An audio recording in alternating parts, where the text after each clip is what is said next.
Allahumma rabbi shrah li sadri wa yassir li amri wahlul 'uqdatam min lisani yafqahu qawli wa la hawla wa la quwwata illa billahil 'aliyyil 'azim.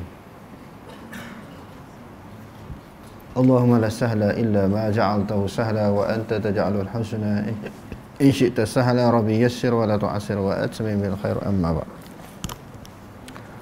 Okey, sudah. Babu ma jaa fi tarkil jahri bismillahirrahmanirrahim. Bab meninggalkan jahar dengan bismillah. Jadi di dalam tajuk yang kita akan bincang pada malam ini, berdasarkan kepada tajuk dan juga hadis yang akan dibaca ini, menjadi pegangan sebahagian daripada imam mazhab dan juga para ulama meninggalkan jahar ketika membaca bismillah. Sebahagian ulama membacanya tetapi tidak jahar. Sebahagian ulama dia tak baca langsung. Jadi berlaku khilaf daripada kalangan ulama. Yang tak baca langsung itu mereka menganggap bahawa bismillah bukan sebahagian daripada Fatihah. Sebab tu tak dibaca. Sebab ada riwayat-riwayat, ada hadis-hadis kan. Kalau kita tengok di dalam Tuhfatul Ahwazi, dia kata i'lam anna fi qira'atil basmalati fi salati salasatu aqwalin. Ketahui olehmu bahawa bacaan basmalah, yakni bismillah, dalam sembahyang ada 3 pendapat. Bacaan bismillah dalam sembahyang ada 3 pendapat daripada kalangan ulama. Ahadiha annaha wajibatul wujubil fatihati. Salah satunya adalah wajib. Seperti mazhab kita Syafi'i, baca bismillah itu wajib. Bismillah berserta dengan surah Fatihah. Kama mazhabi Syafi'i, seperti mazhab Syafi'i, wa ihdar riwayataini an Ahmada. Dan salah satu daripada 2 riwayat daripada pendapat Imam Ahmad. Maknanya Imam Ahmad ada 2 pendapat. Riwayat yang disandarkan, yang diambil daripada Imam Ahmad ada 2 pendapat. Pendapat yang pertama sama dengan pegangan Imam Syafi'i, iaitu bismillah itu adalah wajib. Kalau tak baca, maka tidak sah sembahyang. Kerana apa? Kerana bismillah sebahagian daripada surah Fatihah. Wa ta'ifatin min ahlil hadis. Dan juga satu kumpulan daripada ahlul hadis menganggap bismillah juga adalah wajib dibaca pada sembahyang. Sama ada sembahyang sunat, sembahyang fardu, sembahyang seorang diri ataupun sembahyang berjemaah. Binaan ala annaha minal Fatihah. Kerana asasnya bismillah sebahagian daripada Fatihah. Kalau Fatihah wajib dibaca, bismillah pun wajib dibaca. Tak baca, tak sah sembahyang. Tak baca bismillah macam tak baca Fatihah. Sebab bismillah sebahagian daripada Fatihah. Wathani annaha makruhatun. Pendapat yang kedua baca bismillah ni makruh pula. Pendapat yang kedua baca bismillah dalam sembahyang ni hukumnya makruh. Makruh ni apa dia? Apa makna makruh? Sesuatu benda yang tak dibenci dan tidak disukai oleh syarak. Tak baca itu lebih baik. Baca itu makruh. Dia kata sirran au jahran. Sama ada baca dengan sir ataupun baca dengan kuat. Makruh. Ini pendapat yang kedua. Wahwal masyhuru an Malikin. Iaitu masyhur dalam kalangan mazhab Imam Malik. Baca tu makruh pula. Pendapat yang disandarkan kepada Imam Malik. Wathalithu annaha jaizatun bal mustahabbah. Pendapat yang ketiga, baca basmalah yakni bismillah ini, dia kata harus, bahkan disunatkan. Wa huwa mazhabu Abi Hanifah, iaitu mazhab Abu Hanifah. Mazhab Hanafi kata sunat baca. Cuma mereka baca dalam keadaan sir, tak dijaharkan. Wal masyhuru an Ahmad. Sebab tu dia kata tadi 2 pendapat Imam Ahmad kan. Pendapat pertama sama dengan Imam Syafi'i, pendapat yang kedua sama dengan Abu Hanifah. Yakni dia kata apa dia? Harus dan juga mustahabbah. Wa aktsaru ahli hadis, dan juga kebanyakan pegangan ahlul hadis. Okey, kesimpulannya, baca basmalah ataupun bismillah ini ada 3 pendapat. Pertamanya wajib, yang keduanya makruh, yang ketiganya sunat. Summa ma'a qira'atiha hal yusannul jahru biha aw la. Okey, bila dia pendapat yang kata dia kena baca, sama ada kena baca itu dengan maksud wajib ataupun sunat. Baca Fatihah, bismillah ni kena baca, sama ada kena baca itu wajib seperti mazhab Syafi'i ataupun kena baca itu dengan maksud sunat seperti pendapat Abu Hanifah dan pendapat yang kedua daripada pendapat Imam Ahmad. Jadi nak jahar ke ataupun nak sir? Sama ada yang berpegang kepada wajib ataupun sunat. Dia kata hal yusannu jahru biha aw la. Adakah disunatkan jahar ataupun tidak? Fihi thalathatu aqwalin. Padanya 3 pendapat pula sama ada nak jahar ataupun tidak. Ahaduha yusannul jahru. Yang Imam Syafi'i kata wajib baca bismillah itu, dia kata kena jahar bismillah. Sebab tu orang berpegang pada mazhab Syafi'i, khususnya majoriti rakyat di dalam negara kita dan juga majoriti masjid-masjid dijaharkan bismillah. Kecuali kalau kita sembahyang masjid apa? Masjid Hanafi kan? Di Malaysia ada masjid Hanafi, mereka tak jaharkan. Sebab mereka berpegang kepada mazhab mereka itu disunat disirkan. Jadi dalam mazhab kita Syafi'i, selain daripada ianya wajib, dia sunat dijaharkan.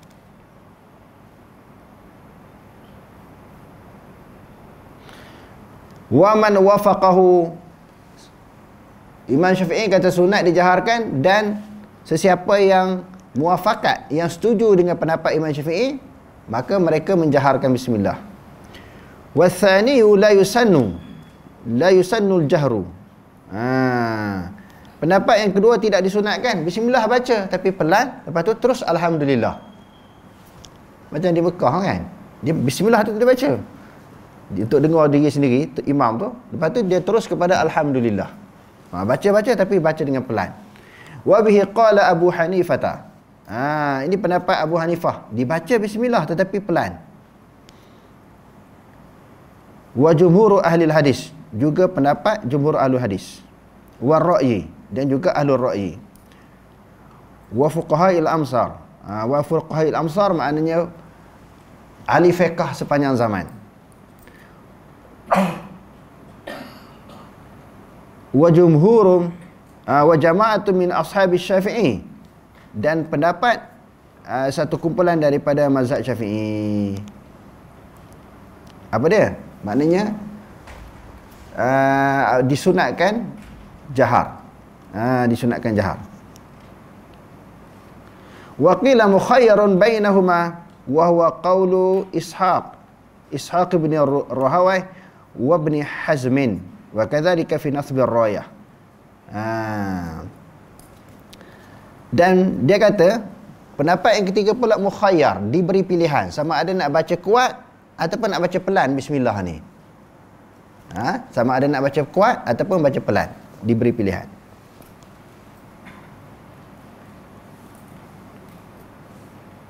Qultu, jadi pengarang kitab Tuhfatul Ahwazi ni kata, qad thabata qira'atul basmalati fi salati bi ahaditha sahihah. Sesungguhnya telah sabit bacaan bismillah ini dalam hadis-hadis yang sahih. Dia kata hujah dia lah bagi ulama mazhab lain, dia kata bismillah ni tak perlu dibaca, ada dalil-dalil hadis-hadis yang lain. Jadi Imam Tirmizi ini bila dia kata tinggal bacaan bismillah, dia buat bagi riwayat, buat bagi hadis. Itu pendapat golongan sebahagian daripada ulama yang kata tidak perlu membaca bismillah. Tajuk yang kedua pula, dia letak tajuk kena baca bismillah, dia buat mari pula riwayat daripada beberapa hadis yang menyokong pendapat tersebut. Lalu dia kata, qultu qad thabata qira'atul basmalati fi sholati bi ahaditsa sahihah. Telah sabit bacaan basmalah di dalam sembahyang itu dengan hadis-hadis yang sahih. Wahya hujjatun 'alal Malik, hujjah atas Imam Malik, wa isra biha indi ahabbu min al-jahri. Lalu pengarang kitab ini kata, walaupun ada hadis-hadis yang sabit mengatakan bismillah itu perlu dibaca. Perlu dibaca tadi kita sebut sama ada dia dengan makna wajib sebagaimana pendapat Imam Syafi'i ataupun dengan makna sunat. Itu pendapat Imam Abu Hanifah dan salah satu daripada riwayat Imam Ahmad bin Hanbal. Tetapi dia kata bagi dia dalam kajian dia, sebab dia ni ulama hadis, baca tapi sir itu lebih baik. Baca bismillah ni imam-imam kena ingat. Pendapat yang rajihnya baca bismillah tapi pelan. Lepas tu terus yang kuatnya alhamdulillahirabbil alamin. Hak tu kuat. Ada lagi yang masih baca kuat kan? Tak apa, tak ada masalah. Cuma kita nak tarjihkan pendapat yang kuat. Bukan kata salah je harf bismillah ni. Dia salah satu daripada pendapat ulama yang disandarkan kepada hadis-hadis Nabi. Okey, terus. Haddatsana Ahmad bin Mani', haddatsana Ismail bin Ibrahim, haddatsana Sa'id bin Iyas al-Jurairi an Qais bin Abayah an ibni Abdillah bin Mughaffal qala sami'ani abi wa ana fi salati. Okey, Imam Tirmizi dengan sanadnya, Abdullah bin Mughaffal dia kata, telah mendengar oleh ayahku, aku di dalam sembahyang. Aku jadi imam, aku baca kuat. Ayah dia dengar. Abdullah bin Mughaffal kata ayah dia dengar dia baca bismillah kuat dalam sembahyang. Okey, terus. Aqulu bismillahirrahmanirrahim. Faqala li ay bunayya Muhdathun. Iyyaka wal hadatha. Okey. Lalu ayah dia kata, wahai anakku, ini suatu perkara yang diada-adakan. Muhdas, suatu perkara yang diada-adakan. Maksudnya, ayah dia kata, benda ni benda baru. Zaman dulu, yakni zaman Rasulullah, bila Rasulullah sembahyang dan juga para sahabat, benda tu tak berlaku. Jadi benda baharu ni sesuatu benda yang tidak ada contoh. Lalu dibuat. Itu yang dia panggil benda baru, muhdas, ataupun dengan istilah yang lain, apa dia? Disebut sebagai bid'ah. Disebut sebagai bid'ah. Ini hujah bagi golongan yang pertama. Sebab bid'ah ni daripada perkataan badi'us samawati wal ard. Allah Subhanahu wa taala menjadikan langit dan bumi tidak ada contoh. Allah Ta'ala buat langit dan bumi bukan ada contoh dibuat. Tak perlu contoh yang terdahulu. Nampak macam ni, baru Allah Ta'ala buat langit, sebab ada contoh dulu. Bumi, ada contoh dulu, buat. Tak ada. Jadi bid'ah ni daripada perkataan badi'. Benda yang tidak ada contoh yang sebelumnya. Jadi istilah di dalam muhdas dan juga bid'ah ini sesuatu yang tidak ada contoh di zaman Nabi. Lalu para sahabat ini mereka sangat menentang perkara-perkara bid'ah. Okey, terus. Qala walam ara ahadan min ashabi Rasulillah sallallahu alaihi wasallam kana abghadu ilayhi hadathu fil Islam, yakni itu qala. Okey. Lalu ayah dia, ayah kepada Abdullah bin Mughaffal, maknanya Mughaffal lah, ayah kepada Abdullah. Dia kata aku tidak pernah melihat mana-mana kalangan daripada sahabat Nabi SAW lebih benci daripada perkara bid'ah. Para sahabat ni sangat anti, sangat benci perkara bid'ah. Sebab bid'ah ni apa dia? Suatu benda baru yang dicipta, yang direka, yang berkaitan dengan sesuatu ibadat ataupun amalan agama. Yang ni pun selalu kita bahas, kita terang di dalam kuliah kita. Sebab di sana ada suara-suara orang duk sebut, saya sikit-sikit bid'ah, sikit-sikit bid'ah. Kalau macam tu ceramah pakai mikrofon zaman Rasulullah pun tak ada. Dia jadi faham macam tu. Pergi Mekah naiklah unta, tak usah naik kapal terbang. Jadi susah orang macam ni kita nak terang sebab dia tak faham definisi bid'ah. Itu apa dia? Bid'ah ni berkaitan dengan isu agama, berkaitan dengan ibadat, bukan berkaitan dengan urusan dunia. Hadis yang diriwayatkan oleh Imam Muslim, Rasulullah sallallahu alaihi wasallam bersabda, "Antum a'lamu bi amri dunyakum." Kamu lebih mengetahui tentang urusan dunia kamu. Bab dunia ikut pandailah nak buat apa, nak buat macam mana. Yang tu tak ada dalil dalam Quran dan hadis. Rasulullah tak pernah larang dan tak pernah suruh buat begini-begini. Tetapi urusan akhirat kita tak boleh ubah, tak boleh pindah. Apa maksud dan apa tujuan, apa sebab orang buat benda bid'ah? Kerana anggapan mereka apa yang dilakukan oleh Rasulullah, diamalkan oleh Rasulullah dan para sahabat tak okey, tak sempurna, tak lengkap. Islam tak sempurna sehingga perlukan kepada penambahan, perlukan kepada rekaan, perlukan kepada ciptaan suatu jenis ibadat baru. Itu maksudnya. Kalau tidak dia tak buat. Sebab dia rasa tak sempurna Islam yang dibuat oleh Nabi. Hak Nabi buat tak okey. Para sahabat duk amal selama ni pun tak okey. Hak dia buat okey. Sebab tu dia cipta. Itu maksud sebenarnya. Maknanya yang dia buat lebih okey daripada Nabi dan para sahabat, dan setelah Nabi wafat maka Islam tidak sempurna lagi. Atas alasan itulah dia buat benda bid'ah. Sedangkan Allah Ta'ala sebut, "Al-yawma akmaltu lakum dinakum wa atmamtu 'alaikum ni'mati wa raditu lakumul Islam madina." Islam dah sempurna, dah lekat, dah cukup. Tidak perlu ditambah ataupun dikurangi. Dia ngam-ngam sahaja. Sebenarnya kita ni orang Islam senang sahaja untuk beramal dengan ajaran Islam ini. Kita ikut sahaja. Tak perlu kita nak tambah, nak reka, nak cipta, nak fikir, nak pening kepala macam mana nak reka, nak cipta satu ibadat ni macam mana nak buat. Dia suruh itibak sahaja. Senang tak? Apa yang ada kita buat. Macam sehari dua ni tak selesai lagi orang duk gaduh tentang masalah apa? Masalah ada Sayyidina di dalam kalimah azan dan juga Sayyidina ketika tahiyat. Tak habis-habis lagi. Walaupun di sana ada pandangan daripada ulama, contohnya mazhab. Tetapi bila berkaitan dengan ibadah, kita kena rujuk kepada Quran dan hadis. Allah sebut apa dalam Quran? Fa in tanaza'tum fi syai'in farudduhu ila Allah war Rasul. Jika berbeza pendapat. Beza tak? Bezalah. Orang kata sunat tambah Sayyidina. Sebelah ni pula kata tak sunat. Oh, bezalah. Berbeza itu perkara biasa. Okey, kita tengok dalam Quran ada sebut tak? Ada sebut tak tang azan tu kena sebut Sayyidina. Sebab berbeza dah berlaku. Antara Tok Guru, antara Ustaz, antara Tok Lebay. Antara maknanya pendakwah-pendakwah berbeza. Okey, kita rujuk Quran. Dalam Quran ada sebut tak? Dalam Quran tak ada sebut. Sebab dalam Quran tak cerita tentang masalah ajar tentang azan. Kalimah azan pun tak sebut dalam Quran. Begitu juga masalah tahiyat. Tak disebut dalam Quran. Okey, tak apa. Kita tengok hadis pula. Dalam hadis Rasulullah ajar tak berazan. Kita jumpa dalam hadis banyak, ada hadis sahih Bukhari, Muslim, Tirmizi, Nasa'i, Ibnu Majah kan. Rasulullah ajar azan. Bagaimana kalimah azan yang diajar oleh Rasulullah kepada para sahabat? Ada tak Sayyidina? Tak ada. Susah buat. Susah amal, bukan senang. Bukannya susah. Dalam masalah tahiyat pula. Tengok dalam Quran tak ada tentang tahiyat. Tapi ada dalam hadis kan? Dalam hadis ni Rasulullah sebut tak Sayyidina? Tak sebut kan? Jadi apa perlu kita sebut? Orang kata kalau Tok Guru dia Syekh dia sebut Syekhul Islam Ibn Taymiyah bagi gelaran. Syekhu, Nabi tak boleh sebut Sayyidina.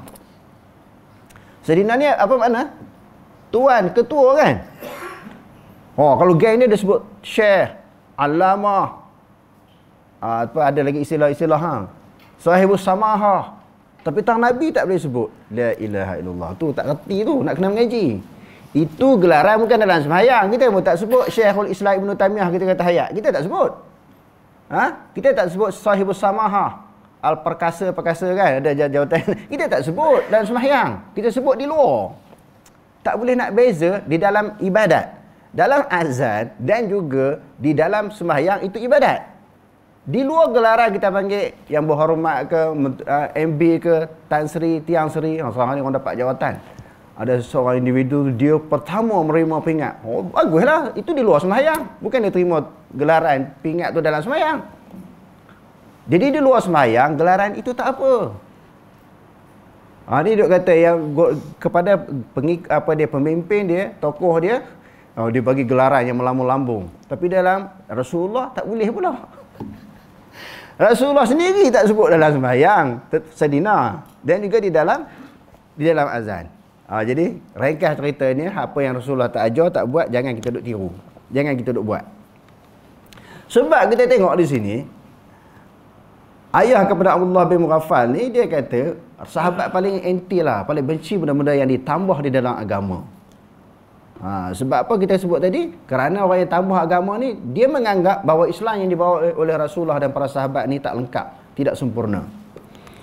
Okey, terus waqad salaitu qala waqad salaitu ma'an nabi sallallahu alaihi wasallam wa ma'a Abi Bakr wa ma'a Umar wa ma'a Utsman falam asma' ahadan minhum yaquluha fala taqulha idza anta sallaita faqul alhamdulillahi rabbil alamin. Lalu ayah dia kata, aku sembahyang di belakang Rasulullah. Aku pernah sembahyang di belakang Rasulullah. Aku sembahyang di belakang Nabi, Abu Bakar, Umar, Utsman. 3 khalifah. Rasulullah lagi. 3 khalifah ni. Aku tak pernah dengar pun dia jahar bismillah ni. Lalu apabila kamu sembahyang, terus alhamdulillahirabbil alamin. Maknanya sebut alhamdulillahirabbil alamin ni selepas doa iftitah lah. Selepas doa iftitah. Terus kepada alhamdulillah. Okey, terus. Qala Abu Isa, hadisu Abdullah bin Mughaffal, hadisun hasan. Jadi kedudukan hadis ini, Abu Isa At-Tirmizi mengatakan bahawa hadis ini adalah hasan.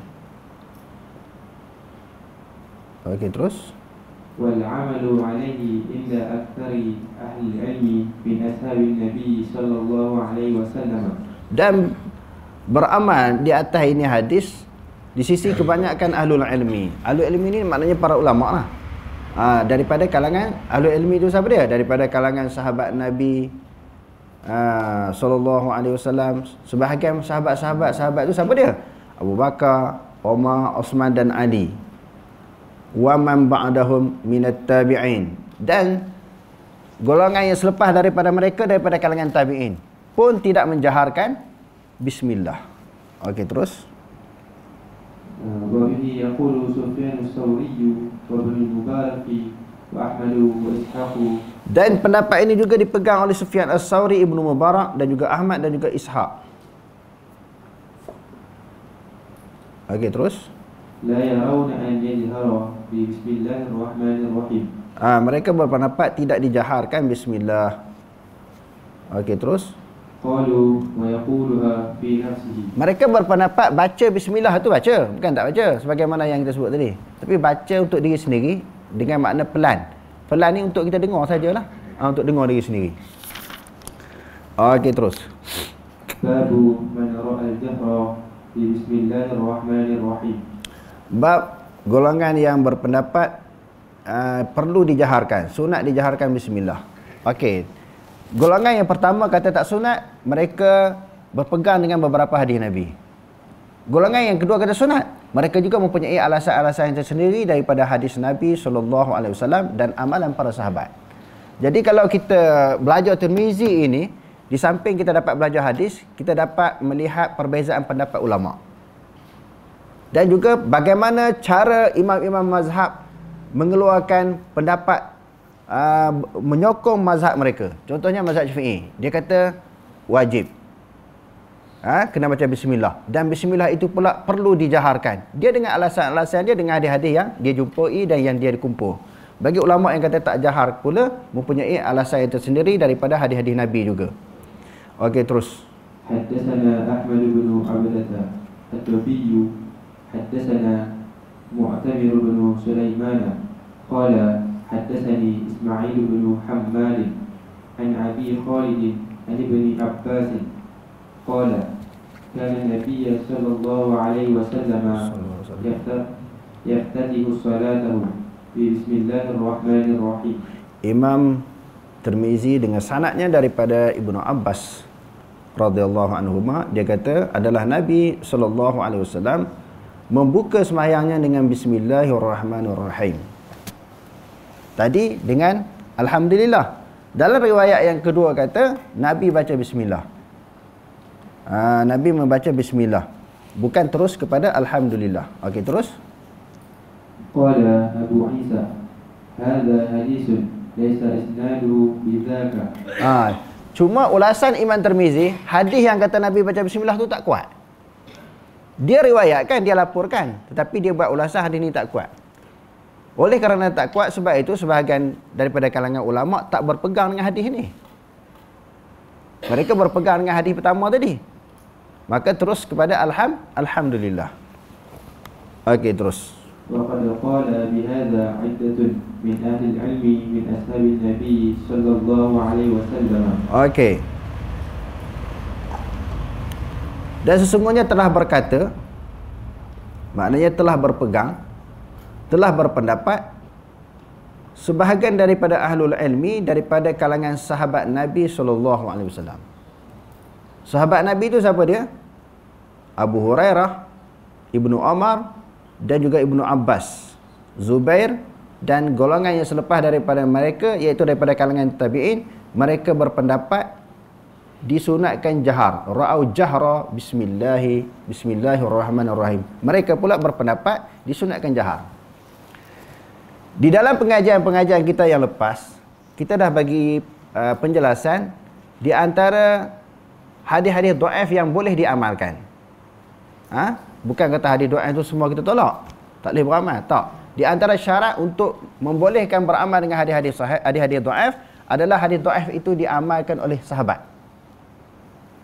Diamalkan oleh sahabat ataupun oleh tabi'in. Di antaranya lagi disokong dengan hadis yang sahih. Di antaranya lagi sesuai dengan kias. Dia ada beberapa syarat. Dan juga sebahagiannya lagi dia panggil apa dia? Dipanggil ummah ini beramal dengan hadis itu. Bukan kata ulama. Sebagaimana hadis yang berkaitan dengan tuhuru ma'uhu wa halul maitatuhu. Maka ummah maknanya orang Islam menerima pakai hadis itu. Itu salah satu daripada kaedah. Dipanggil apa? Talaqathul ummatu bil qabul. Ummah terima hadis itu. Maknanya sebilangan besar daripada kalangan orang Islam beramal. Hadis yang berkaitan dengan elok ni daripada dulu orang duk beramal. Boleh ambil semayang elok kan. Dan binatang bangkai-bangkai yang mati di dalam laut boleh dimakan. Sedangkan hadis ni dhaif. Jadi dalam kaedah ilmu hadis ni dia ada satu bab, satu kaedah pula. Bila ummah itu terima hadis yang dhaif itu, maka hadis itu boleh diamalkan walaupun dia dhaif. Jadi hadis yang kedua ni Imam Abu Isa kata dhaif, lemah. Tapi oleh kerana para sahabat beramal dengan hadis itu dan juga tabi'in beramal dengan hadis itu, maka hadis ini boleh diamalkan. Oleh kerana itu Imam Syafi'i dia beramal dengan hadis ini. Sebab sahabat pun, sebahagian daripada sahabat pun beramal, iaitu mereka menjaharkan dengan bismillah. Okey, terus. Minhum Abu Hurairah wa Ibnu Umar wa Ibnu Abbas wa Ibnu Zubair wa man ba'dahum min at-tabi'ina ra'au al-jahra bi bismillahirrahmanirrahim. Jadi Imam Syafi'i pun berpegang dengan hadis tadi, iaitu dijaharkan bismillah. Ismail bin Hamad, Ibnu Abi Sulaiman. Ismail bin Hamad itu nama dia adalah Ibnu Abi Sulaiman. Ismail bin Hamad itu adalah Ibnu Abi Sulaiman. Dan juga Abu Khalid. Dan juga Abu Khalid itu apa dia? Al-Walibi, namanya Harmus wa huwa Kufiyun. Apa makna Kufi? Kufiyun apa makna?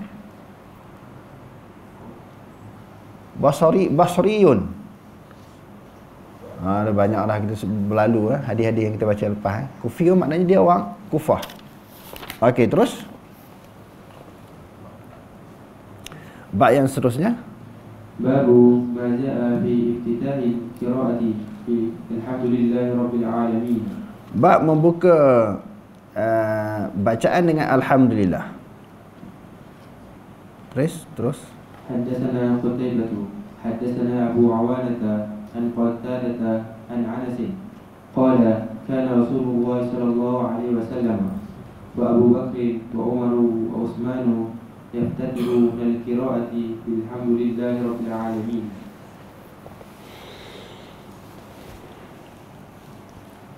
Imam Tirmizi dengan sanadnya daripada Anas bin Malik, dia kata adalah Rasulullah SAW, Abu Bakar, Umar, Uthman membuka sembahyang dengan membuka bacaan dengan alhamdulillah.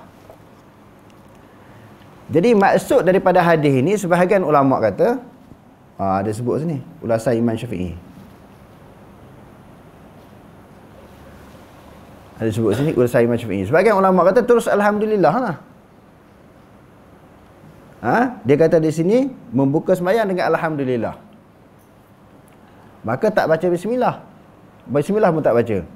Dalam riwayat yang lain, la yaqra'u di situ maknanya la yajharuna. Mereka tidak jahar, baca tapi tidak jahar. Tetapi dalam riwayat ini terus kepada alhamdulillah. Okey, terus.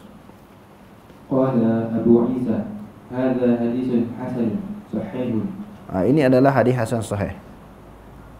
Wal 'amalu ala hadza inda ahli al-'ilmi min ashabin nabi sallallahu alaihi wasallam. At-tabi'in wa man ba'dahum kanu. Okey, dan beramal atas ini hadis daripada segolongan daripada ahlul ilmi, daripada sahabat kalangan sahabat Nabi SAW, dan juga tabi'in dan golongan yang selepas daripada tabi'in. Siapa dia? Tabi'in. Okey, terus. Ba'dahum kanu yastaftihuna al-qira'ata bilhamdulillahi rabbil alamin. Mereka membuka bacaan terus kepada alhamdulillah. Maknanya apa dia? Mereka tidak membaca bismillah. Jadi maknanya bila kita tengok, kita jumpai riwayat-riwayat yang berbeza ini, walaupun kita berpegang dengan sesuatu pendapat. Contohnya secara umum di Malaysia ini kita baca bismillah dan kita jaharkan bismillah kan dalam sembahyang-sembahyang yang jahar, seperti sembahyang maghrib, sembahyang isya, sembahyang subuh. Tetapi bila kita pergi tempat orang lain tak baca bismillah ataupun mereka tidak jaharkan, kita dah jumpa. Betul ya belaka.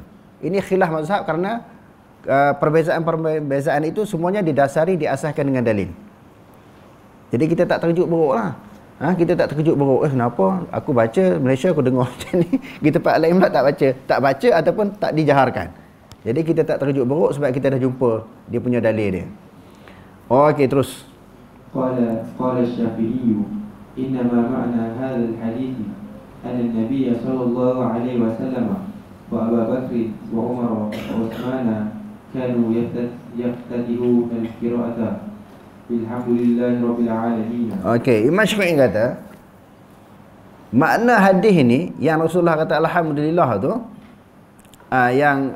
dalil hadis tadi yang Rasulullah buka bacaan dengan alhamdulillah tanpa baca bismillah. Makna hadis ni dia kata sesungguhnya Nabi, Abu Bakar, Umar adalah mereka itu membaca dengan alhamdulillah. Maknanya dia kata bahawasanya adalah mereka itu memulakan qiraah, memulakan qiraah baca Fatihah sebelum baca surah.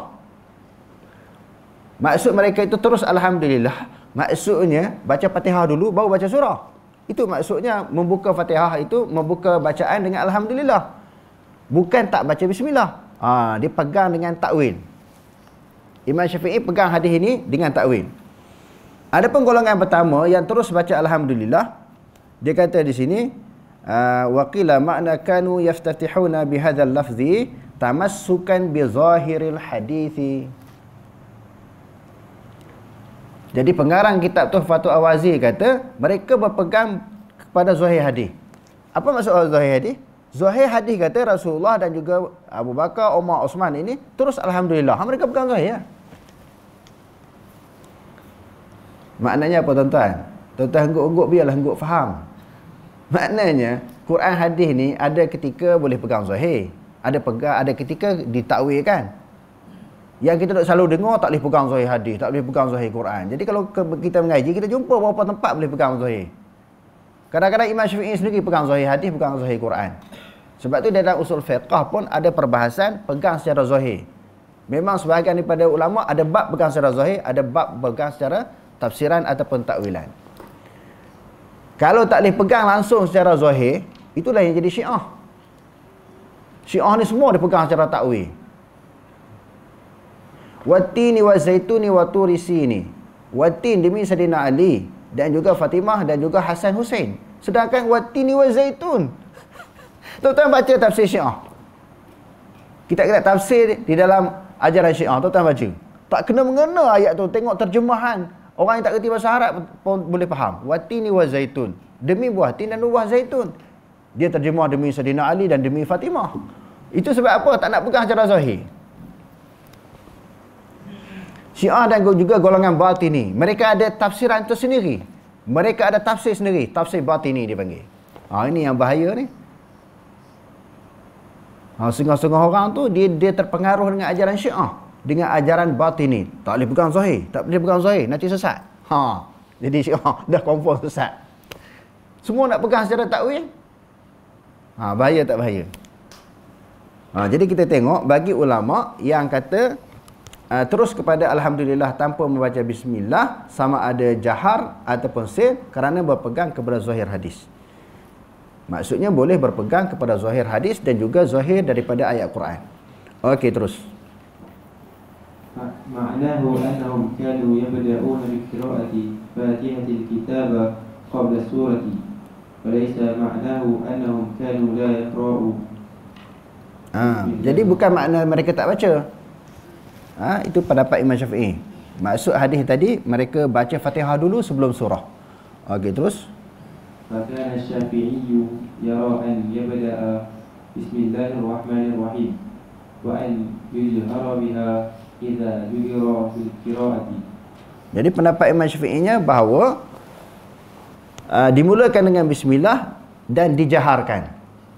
Sebelum baca alhamdulillah tu nak baca Fatihah kan, dimulakan dengan bismillah dan dijaharkan bismillah. Wallahu a'lam. Aqulu qawli hadza wa astaghfirullahal azim wa lakum. Wassalamu alaikum warahmatullahi taala wabarakatuh.